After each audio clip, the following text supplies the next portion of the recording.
इस एपिसोड की स्टार्ट में साउन के बचपन का एक फ्लैशबैक दिखाया जाता है। साउन के ग्रैंडफादर साउन से पूछ रहे होते हैं, तुम इस ईयर 12 ईयर के हो, है ना?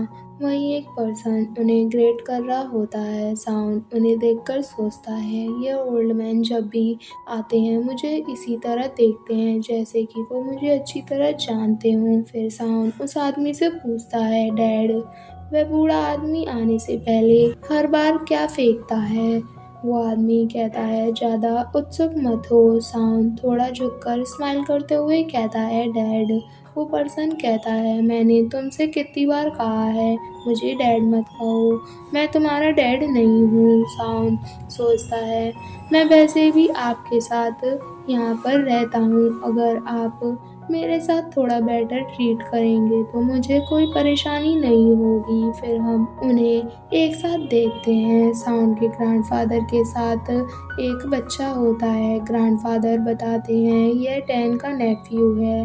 देन वो उसकी तरफ देखते हुए कहते हैं, मुझे एक वोट दो। फिर ये फ्लैशबैक यहीं एंड होता है और हम वही सीन देखते हैं जब हेजू साउन से पूछ रही होती है, तुम बेक साउन नहीं हो तो कौन हो? क्या तुम वहाँ थे जब साउन मरा था? साउन कहता है, तुम यहाँ तक इन्वेस्टिगेट किया, तुम उस पर्सन से कैसे मिली? हेजू कहती है, वह आदमी। साउन कहता है, बेक साउन, क्या उसने तुम्हें धमकी दी है? हेजू कहती है, नहीं। साउन कहता है, बेक साउन एक डेंजरस पर्सन है, अगर तुम इसमें इन्वॉल्व हो तो तभी। हेजू कहती है, मैंने तुमसे कहा था ना। देन वो सोचती है, तुम किसी दूसरे को इस नाम से क्यों बुला रहे हो? यह तुम्हारा नाम है, तुम बेक साउन हो। फिर वो कहती है, मैं बस हर हाल में अपनी मर्जी से जीना चाहती हूँ, मैंने ये धमकी की वजह से नहीं किया, मैं बस अपनी जंजीरों से आज़ाद होना चाहती थी। और फिर भी अब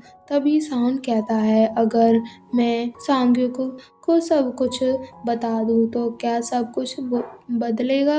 जो वुमेन सिर्फ आज़ादी चाहती तो उसे क्या कहूँ, क्योंकि मेरे वर्ड्स उसके लिए एक और जंजीर बन जाएंगे। हेजू कहती है, क्या तुम्हें लगता है ऐसा करने से मुझे फर्क पड़ेगा? क्या लगता है कि मुझे तुम्हारा ध्यान पसंद है? साउन कहता है, या अगर मुझे आपकी दया प्राप्त हो तो फिर तुम बेक साउन से अपनी दूरी बनाए रखोगी?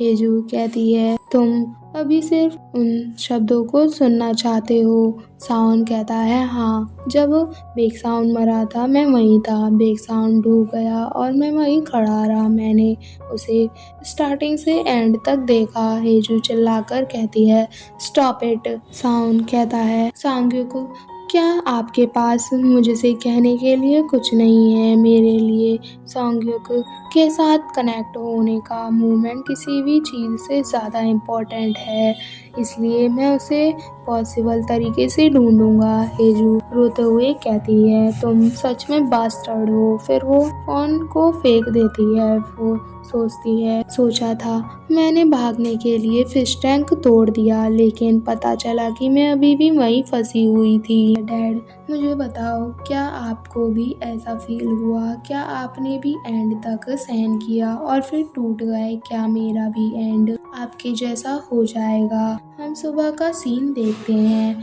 हेजू ये सब ड्रीम देख रही होती है। फिर हम हेजू को देखते हैं जिसकी आइज़ फ़ोन रिंग होने की वजह से खुल जाती है। वो उठकर सोचती है, क्या सुबह हो गई? मुझे याद है मैंने अपना फ़ोन ऑफ कर दिया था और खुद को ब्लैंकेट से कवर कर लिया था। वो फ़ोन को देखकर सोचती है, मैं बिल्कुल भी आंसर देने नहीं चाहती। कॉल उठाने पर मॉम कहती हैं, जब बेकयोंग के साथ ये सब हुआ तब तुम कहाँ थी और क्या कर रही थी?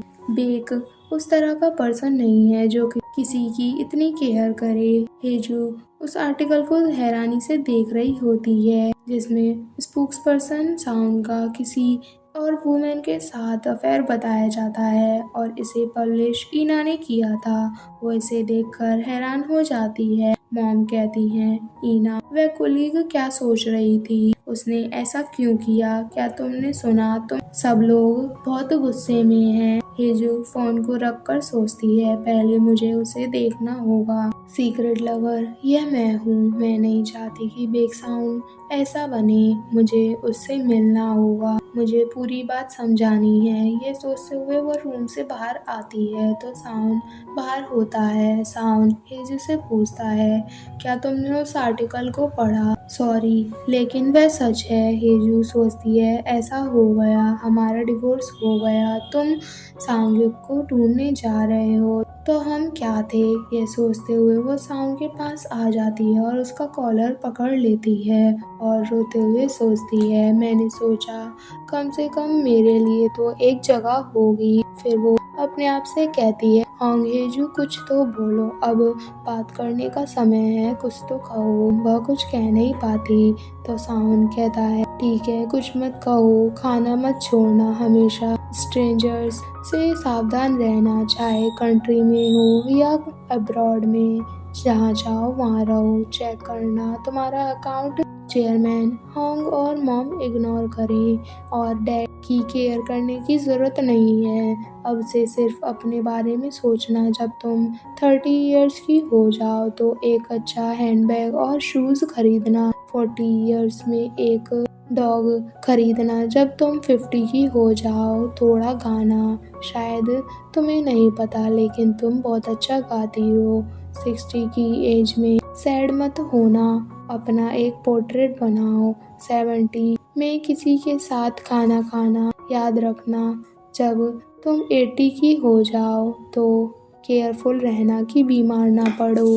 जब तक तुम 90 की नहीं हो जाओ। ये कहते हुए वो रुक जाता है और फिर हेजू की आंखों पर हाथ रखते हुए कहता है, फ्रीली जियो अपनी पूरी जिंदगी और फिर मुझे थोड़ा याद करना। फिर साउंड वहाँ से चला जाता है। हेजू उसे देखकर सोचती है, अब ऐसी बातें करने का समय नहीं है। ये क्या है बेकसाउंड? अगर मैं अपनी आवाज से उसे रोक पाती, भले वह बाहर ना आती, अगर मैं एक और कदम चल पाती, मुझे कुछ भी ना करने का रिग्रेट नहीं था क्योंकि यह उस आदमी की विदाई थी। अगले सीन में हम कई रिपोर्टर्स को देखते हैं। वहाँ पर साउंड भी आ जाता है। रिपोर्टर साउंड से सवाल पूछने लगते हैं, क्या आपका किसी के साथ अफेयर है? क्या रिकॉर्डिंग में सचमुच आपकी आवाज़ है? साउंड सभी को इग्नोर करके रूम में आ जाता है। तभी सेक्रेटरी साउंड को हेडफोन देते हुए कहता है, बस इसे पहन लीजिए, आप तैयार हैं। आपको हमारी तरफ से डायरेक्ट इंस्ट्रक्शन मिलेंगे। आपने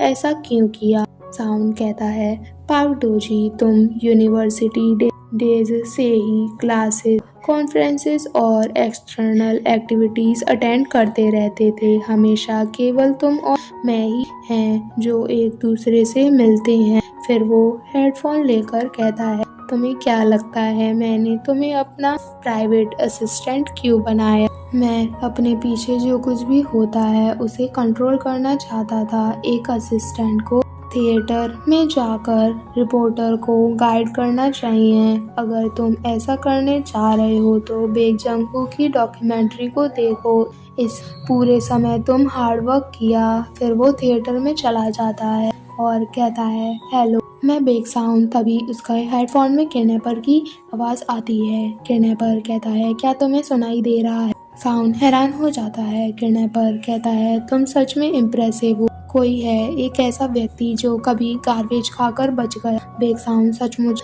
नाम के जैसा है। साउंड सोचता है, उस समय क्या तुम इसी वजह से मेरे पास आए? बेकसाउंड किडनैपर हंसते हुए कहता है, अभी मैं होंग हेजू को मारने जा रहा हूँ। साउंड गुस्से से सोचता है, वह बास्टर्ड। किडनैपर कहता है, जब मैं छोटा था तब मुझे केवल कमजोर चीजों से खेलना पसंद था। हाँ, होंग हेजू भी खेलने के लिए एकदम सही है। फिर वो साउंड से कहता है, अरे अपने सारे पापों को एक्सेप्ट करो और एक तरफ हट जाओ। इसे सबके सामने एक्सेप्ट करो, रिवील करो कि तुम रियल में क्या हो। जब तुम्हारा सम्मान नीचे गिरेगा वह नाम फिर से मेरा होगा। साउंड सोचता है, बेकसाउंड, शायद इस तरह मैंने बिल्कुल सही समय चुना है। एंड तक जरूर फॉलो करें।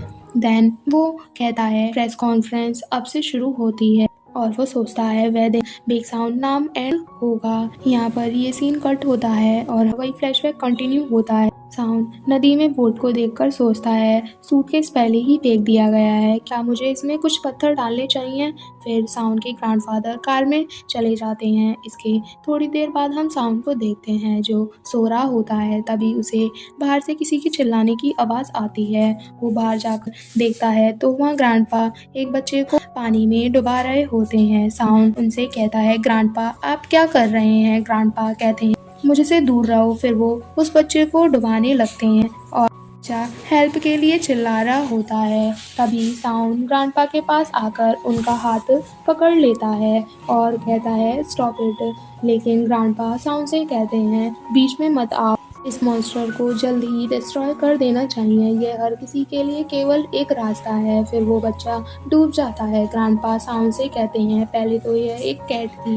वो आगे कहते हैं, मैं जानता था कि वह बाकी बच्चों से अलग है, इसलिए मैंने उसे कभी बाहर नहीं जाने दिया। मैंने इसे ठीक करने की कोशिश की, चाहे कुछ भी हो, लेकिन यही चीज़ बढ़ी। क्या तुम जानते हो कि मैंने जो सूटकेस फेंके थे उसके अंदर क्या है। एक पर्सन। देन वो बताते हैं, मॉन्स्टर बनाए जा सकते हैं लेकिन कभी कभी पैदा भी होते हैं। एक खराब प्रोडक्ट एक जंगू के पास क्यों होना चाहिए। साउंड सोचता है, वह कौन है जिसने सीधे उसकी फैमिली की जान ले ली। ग्रैंडपा कहते हैं, मैंने तुम्हें नाम इसलिए नहीं दिया क्योंकि इस उम्र में नाजायज़ बच्चा पैदा करना व्यर्थ है, लेकिन जिस ग्रैंड चिल्ड्रन को मैंने सीक्रेटली बड़ा किया अभी कुछ मूवमेंट पहले मर गया, मैं तुम्हें दूंगा। फिर वो डरावने फेस के साथ कहते हैं, मैं तुम्हें वह पोजीशन दूंगा। अगले सीन में ग्रैंडपा साउंड को घर ले आते हैं। मॉम उसे देखकर कहती हैं, आप ऐसे बच्चे को घर कैसे ला सकते हैं जिसकी कोई आइडेंटिटी नहीं है। मॉम रोते हुए कहती है, हमें अभी भी साउंड की बॉडी नहीं मिली। फादर, हम उसका फ्यूनरल भी नहीं कर सकते। मैं यह नहीं कर सकती। क्या आप समझ नहीं रहे हैं मैं क्या कह रही हूँ। वह बच्चा कुछ भी नहीं है। ग्रैंडफादर गुस्से से कहते हैं, लेकिन मेरा बेटा सुरक्षित रहना चाहिए और ग्रैंड चिल्ड्रन जैसा होना चाहिए। फिर वो कहते हैं, बिग साउंड अभी मरा नहीं है, वह बस अभी एब्सेंट है। अगर तुम यह नहीं समझती तो क्या इस बार तुम मुझे एक नॉर्मल बच्चा दे सकती हो। हमें बताया जाता है 3 इयर्स एक फिशरमैन के बेटे को जिसे ठीक से एजुकेशन नहीं मिली, उसे टीनेज बनाने में कितना समय लगा। उसे बिग साउंड के जैसा बनने के लिए काफ़ी टाइम दिया गया। उसने एक आदमी को मरते हुए देखा और उसने सीखा कि जिंदा रहने के लिए उसे खुद को तैयार करना होगा। रिवर की खूनी बदबू अभी भी उससे चिपकी हुई थी। उसने अपने सभी इमोशन को छिपा लिया क्योंकि जिंदा रहने के लिए ज़रूरी। एक दिन मॉम और डैड की लड़ाई हो रही थी। साउंड उन्हें हल्के से गेट में से देख रहा होता है। तभी मॉम उसे देख लेती हैं। साउंड डर कर पीछे हो जाता है। अगले सीन में हम देखते हैं साउंड डेजर्ट ले रहा होता है। तभी मॉम साउंड का हाथ पकड़ लेती हैं और कहती हैं, मेरा बेटा यह चीज़ें पसंद नहीं करता।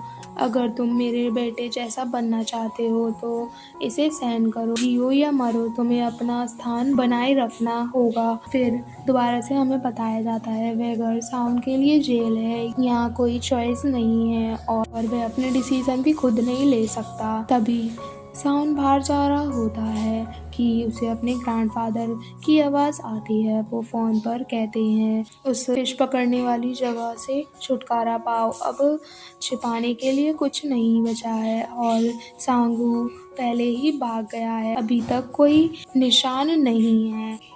साउंड घर से बाहर भागते हुए आ जाता है और सोचता है, मुझे विश्वास था एक दिन मैं अपने घर वापस जाऊंगा। मैंने सोचा था यही वह फैमिली है जिसके साथ मैं फिर मिलूंगा, तो अब मैं कहाँ जाऊंगा। फिर वो एक गली के साइड में बैठकर रोने लगता है। हम वही सीन देखते हैं जब हेजू ने उससे आकर पूछा होता है, क्या तुम्हें कहीं चोट लगी है। इसके अगले सीन में एक कार का एक्सीडेंट दिखाया जाता है। फिर हम साउंड के ग्रैंडफादर को देखते हैं जो न्यूज़पेपर पढ़ते हुए कहते हैं, देखा, तुम्हें अपना मुंह बंद रखना चाहिए। साउन पूछता है क्या उनकी डॉटर्स ठीक है। ग्रैंडपा कहते हैं मैंने सुना कि ईना के कान डैमेज हो गए हैं, तो ये अच्छी बात है। चेयरमैन होंग ग्रेटफुल होंगे कि हमने उनकी बेटी को एक्सेप्ट किया। साउन सोचता है मुझे उसके बैकग्राउंड से कोई केयर नहीं है। तभी ग्रैंडपा कहते हैं तुम्हारा बैकग्राउंड भी कोई बहुत ज़्यादा अच्छा नहीं है। साउन हैरान हो जाता है। अगले सीन में हम साउन को पानी में डूबता हुआ देखते हैं। तभी साउन की आइज़ खुलती है और उसे पता चलता है कि यह बस ड्रीम था। वो सोचता है वह ड्रीम फिर से। तभी उसकी नज़र अपने सामने वाली विंडो पर जाती है जहाँ हेजू अभी भी प्रैक्टिस कर रही होती है। साउन सोचता है मुझे पानी से नफरत है और अभी तक उस छोटी बच्ची के चारों तरफ पानी जीवन से भरा हुआ है। ऐसा क्यों होता है कि जब मैं उसकी तरफ देखता हूँ तो मुझे मेरे बुरे सपने अब डरावने नहीं लगते। और हमारा चैप्टर यही होता है।